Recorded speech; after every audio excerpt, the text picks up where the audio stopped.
بسم اللہ الرحمن الرحیم۔ شروع اللہ کے نام سے جو بڑا مہربان نہایت رحم والا ہے۔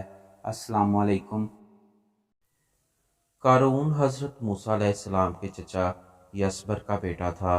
بہت خوبصورت اور حسین و جمال آدمی تھا، اس لیے لوگ اس کے حسن و جمال سے متاثر ہو کر اس کو منور کہا کرتے تھے۔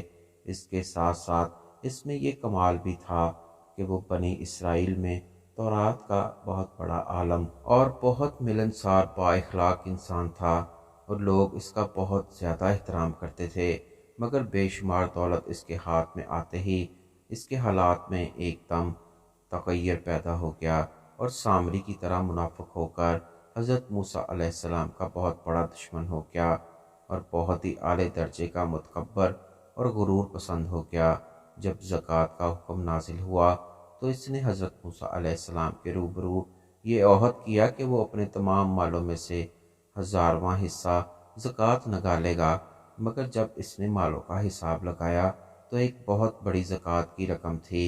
یہ دیکھ کر اس پر ایک دم حرص و بخل کا بھوت سوار ہو گیا، اور نہ صرف زکوٰۃ کا منکر ہو گیا بلکہ عام طور پر بنی اسرائیل کو بہکانے لگا کہ حضرت موسیٰ علیہ السلام اس بہانے تمہارے مالوں کو لینا چاہتے ہیں۔ یہاں تک کہ حضرت موسیٰ علیہ السلام سے لوگوں کو برگشتہ کرنے کے لیے اس خبیث نے گندی اور گھنونی چال چلی کہ ایک عورت کو بہت زیادہ مال و دولت دے کر آمادہ کر لیا کہ وہ آپ پر بدکاری کا الزام لگائے۔ چنانچہ عین اسی وقت جب کہ حضرت موسیٰ علیہ السلام وعظ فرما رہے تھے، قارون نے آپ کو ٹوکا کہ فلاں عورت سے آپ نے بدکاری کی ہے۔ حضرت موسیٰ علیہ السلام نے فرمایا، اس عورت کو میرے سامنے لاؤ۔ چنانچہ وہ عورت بلائی گئی تو حضرت موسیٰ علیہ السلام نے فرمایا، اے عورت، اس اللہ کی قسم جس نے بنی اسرائیل کے لیے دریا کو پھاڑ دیا اور عافیت و سلامتی کے ساتھ دریا پار کرا کر فرعون سے نجات دلائی، سچ سچ کہہ دے کہ واقعہ کیا ہے۔